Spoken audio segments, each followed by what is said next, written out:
오늘 말씀을 통해 은혜와 위로를 얻고 하나님께 영광을 돌리고 이번 한 주도 우리에게 주어진 모든 일들을 능히 감당할 수 있기를 주님의 이름으로 축원합니다.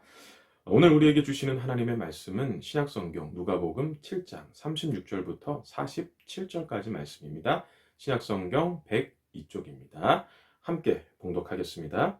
한 바리새인이 예수께 자기와 함께 잡수시기를 청하니 이에 바리새인의 집에 들어가 앉으셨을 때에 그 동네에 죄를 지은 한 여자가 있어 예수께서 바리새인의 집에 앉아 계심을 알고 향유 담은 옥합을 가지고 와서 예수의 뒤로 그 발 곁에 서서 울며 눈물로 그 발을 적시고 자기 머리털로 닦고 그 발에 입 맞추고 향유를 부으니 예수를 청한 바리새인이 그것을 보고 마음에 이르되 이 사람이 만일 선지자라면 자기를 만지는 이 여자가 누구며 어떠한 자 곧 죄인인 줄을 알았으리라 하거늘 예수께서 대답하여 이르시되 시몬아 내가 내게 이를 말이 있다 하시니 그가 이르되 선생님 말씀하소서.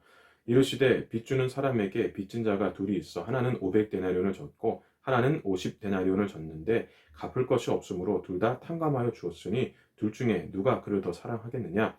시몬이 대답하여 이르되 내 생각에는 많이 탕감을 받은 자니이다. 이르시되 내 판단이 옳다 하시고 그 여자를 돌아보시며 시몬에게 이르시되 이 여자를 보느냐. 내가 내 집에 들어올 때에 너는 내게 발을 씻을 물도 주지 아니하였으되 이 여자는 눈물로 내 발을 적시고 그 머리털로 닦았으며 너는 내게 입맞추지 아니하였으되 그는 내가 들어올 때로부터 내 발에 입맞추기를 그치지 아니하였으며 너는 내 머리에 감람류도 붓지 아니하였으되 그는 향유를 내 발에 부었느니라. 이러므로 내가 내게 말하노니 그의 많은 죄가 사하여졌도다. 이는 그의 사랑함이 많음이라. 사함을 받은 일이 적은 자는 적게 사랑하느니라. 아멘. 오늘 본문은 당시 유대 사회에서 존경받던 바리새인 중 한 사람 40절에서 이 시몬이라는 바리새인이 예수님을 집으로 초청하는 장면으로 시작합니다. 그리고 37절에서는 바리새인과 비교되는 한 여인이 등장하는데 이 여인은 죄를 지은 여인이라고 합니다. 죄를 지은 여인을 동네에서 죄를 지은 여인이다라고 하는 것을 볼 때 동네 사람들이 다 알 정도로 부정한 죄를 지은 여인 또는 부정하다고 정죄받은 여인일 것입니다. 존경받던 바리새인과 매우 부정한 여인, 너무나 대조적인 인물입니다. 그러면 오늘 본문은 대조적인 두 인물을 통해서 무엇을 보여주려고 하는 것일까요? 시몬은 예수님을 집으로 초청해서 함께 식사를 했습니다. 유대 사회에서는 손님을 집으로 초청하면 집 주인이 손님의 발을 씻겨주는 관례가 있습니다. 건조한 날씨와 모래가 많은 이 근동 지역의 특성상 손님에게 시원한 냉수로 목을 축이게 하고 발을 씻겨주는 것은 기본적인 예의입니다. 혹 발을 씻겨주기 어렵다면 최소한 발을 씻을 수 있는 물이라도 주는 것이 예의입니다. 그런데 44절에서 예수님이 시몬에게 너는 내게 발을 씻을 물도 주지 않았다라고 하신 것처럼 시몬은 예수님을 집으로 초청하고도 최소한의 예의도 갖추지 않았다는 겁니다. 시몬의 행동은 손님에 대한 대단한 결례입니다. 시몬은 당시 존경받던 바리새인이었기 때문에 율법 외에도 전통이나 관례처럼 기본적인 예의도 철저하게 지켰던 이 바리새인이었기 때문에 이 시몬의 행동은 이해하기 어렵습니다. 시몬의 행동은 정말 바리새인이 맞나? 이런 의문을 갖게 합니다. 시몬의 이 무례한 행동을 지켜보던 한 여인은 앞서 살펴본 것처럼 매우 부정한 여인, 부정하다고 정죄받은 여인은 이 안타까운 마음에 집으로 가서 향유 담은 옥합을 가지고 왔습니다. 그리고 예수님 발 곁에 서서 울면서 눈물로 발을 적셨고 머리털로 닦고 그 발에 입 맞추고 향유를 부었습니다. 시몬 대신 예수님의 발을 씻겨 준 겁니다. 37절과 38절입니다. 그 동네에 죄를 지은 한 여자가 있어 예수께서 바리새인의 집에 앉아 계심을 알고 향유 담은 옥합을 가지고 와서 예수의 뒤로 그 발 곁에 서서 울며 눈물로 그 발을 적시고 자기 머리털로 닦고 그 발에 입 맞추고 향유를 부으니. 당시 향유는 존경의 의미로 머리에 붓는 것이 관례였는데 여인이 발에 향유를 부은 것은 아마도 예수님을 같은 사람으로서 존경했다는 것이 아니라 그보다 더 크신 분으로 존경했기 때문일 겁니다. 이러한 여인의 행동은 예수님은 손님으로서도 마땅한 대우를 받아야 하지만 손님 이상으로 존경을 받아야 한다는 것을 보여주는 겁니다. 그러면 시몬은 여인의 행동을 보고 어떤 마음을 가져야 할까요? 당시 유대 사회의 관례로 볼 때 어떤 마음을 갖는 것이 지극히 당연한 걸까요? 예수님에 대한 미안한 마음을 갖는 겁니다. 어쨌든 예수님을 초청하고도 손님에 대한 최소한의 예의도 갖추지 않았기 때문에 예수님에 대해서 미안한 마음을 갖는 것은 당연한 겁니다. 미안한 마음을 갖는 것이 그나마 시몬이 할 수 있는 최소한의 예의입니다. 그런데 시몬은 미안한 마음을 갖지 않았습니다. 39절입니다. 예수를 청한 바리새인이 그것을 보고 마음에 이르되 이 사람이 만일 선지자라면 자기를 만지는 이 여자가 누구며 어떤 자 곧 죄인인 줄을 알았으리라 하거늘. 예수님에 대해서 미안한 마음을 가져야 되는 시몬은 오히려 어떻게 부정한 여인이 만지는데도 가만히 있을 수 있어?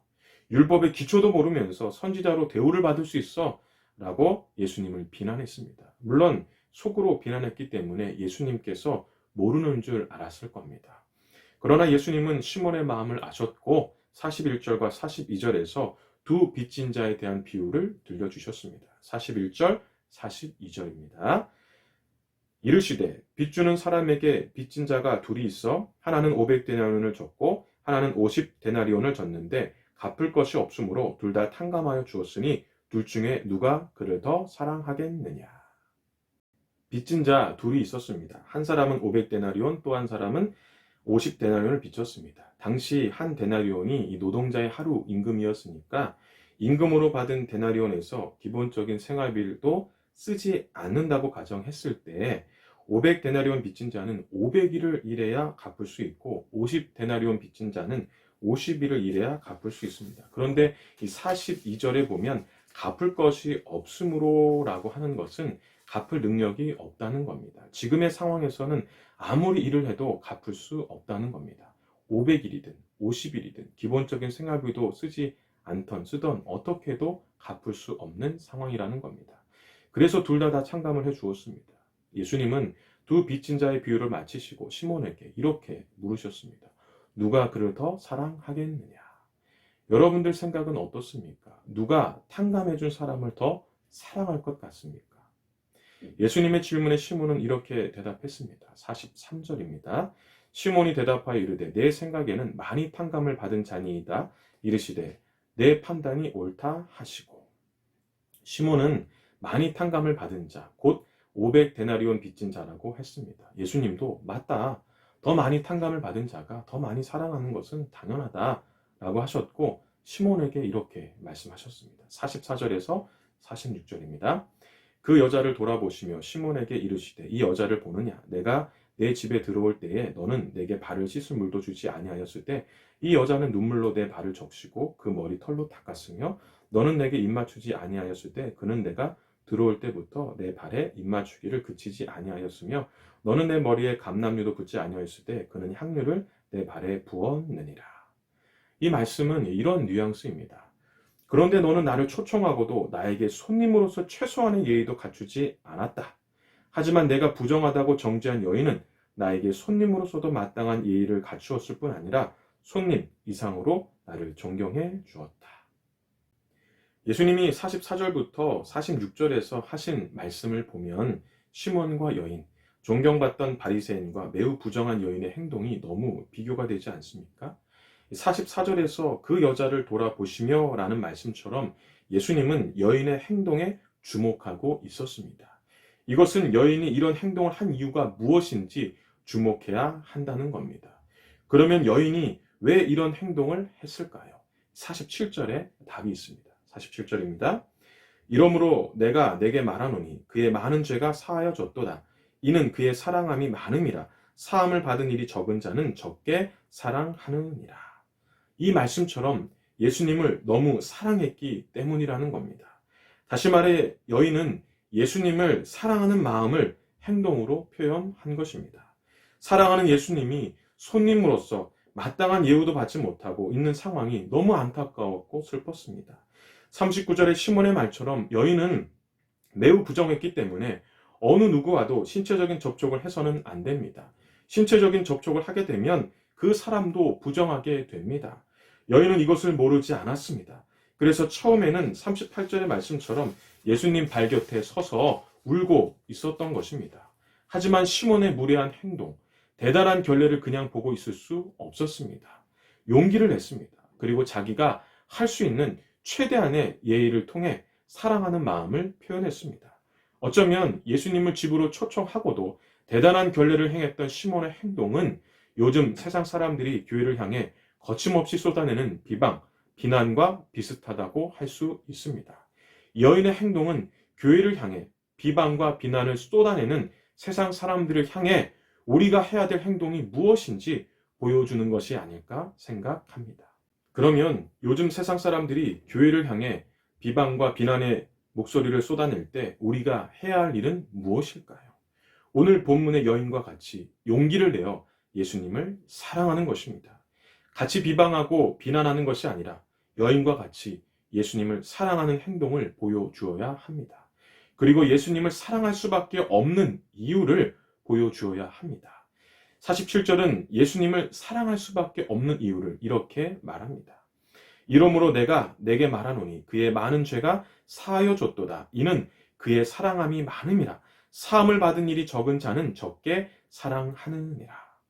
여기서 이는 이라는 말은 헬라어로 호티입니다. 호티는 왜냐하면 때문에 라는 말로 번역됩니다. 즉 많은 죄를 용서해 주셨기 때문에 많이 사랑했다는 것입니다. 여인은 모두가 자신을 부정하다고 정죄했지만 예수님만은 자신을 용서해 주셨기 때문에 예수님을 사랑할 수밖에 없었습니다. 43절의 말씀처럼 많이 탕감을 받은 자, 곧 많은 죄를 사함받은 자가 많이 사랑할 수밖에 없는 것처럼 예수님께서 많은 죄를 용서해 주셨기 때문에 사랑할 수밖에 없었습니다. 우리에게 이것을 적용해 보면 구원받은 은혜가 크다고 하면서 예수님을 사랑하지 못하는 것, 요즘 교회를 보는 시선 때문에 예수님을 사랑하는 것을 주저하게 된다면 구원받은 은혜가 정말 크다고 확신하는지 우리의 믿음을 점검해 보아야 한다는 겁니다. 구원에 대해서 생각하면 늘 감사하고 감격스럽지 않습니까? 놀라운 구원의 은혜를 베풀어 주셔서 감사하다고 하나님께 영광을 돌리겠다라고 하지 않습니까?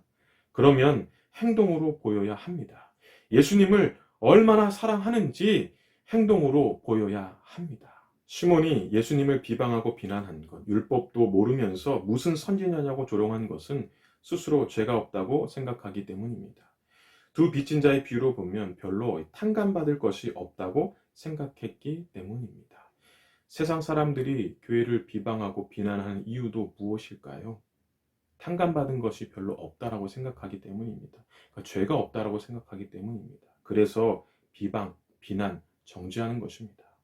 더욱이 지금의 사회적 분위기는 교회를 비방하고 비난해도 정죄해도 이상할 것이 없는 분위기입니다. 마치 교회만 빼고 다 정의롭고 공의롭게 느껴집니다. 그래서 솔직히 교회 다니는 것을 숨기고 싶을 만큼 창피할 때가 있지 않습니까? 그러면 누군가를 탓해야 될까요? 나는 잘하고 있는데 누구 때문에 그렇다라고 탓해야 할까요? 이럴 때 용기를 내야 합니다. 세상 사람들에게 용기를 내는 것이 아니라 같이 비방하고 비난하며 설전을 벌이는 것이 아니라 예수님께 용기를 내야 합니다. 이런 상황에서 우리가 할 수 있는 예수님에 대한 최대한의 예의, 사랑을 표현해야 합니다. 세상에서 최소한의 예우도 받지 못하고 있는 예수님이 더 이상 이런 대우를 받지 않도록 오늘 본문의 여인처럼 우리가 할 수 있는 것은 무엇일까요? 정말 예수님을 사랑하는 것은 무엇일까요? 사도 요한은 요한복음과 요한일서에서 이렇게 말했습니다. 요한일서 14장 15절입니다. 너희가 나를 사랑하면 나의 계명을 지키라. 요한일서 4장 20절입니다. 누구든지 하나님을 사랑하노라 하고 그 형제를 미워하면 이는 거짓말하는 자니 보는 바 그 형제를 사랑하지 아니하는 자는 보지 못하는 바 하나님을 사랑할 수 없느니라.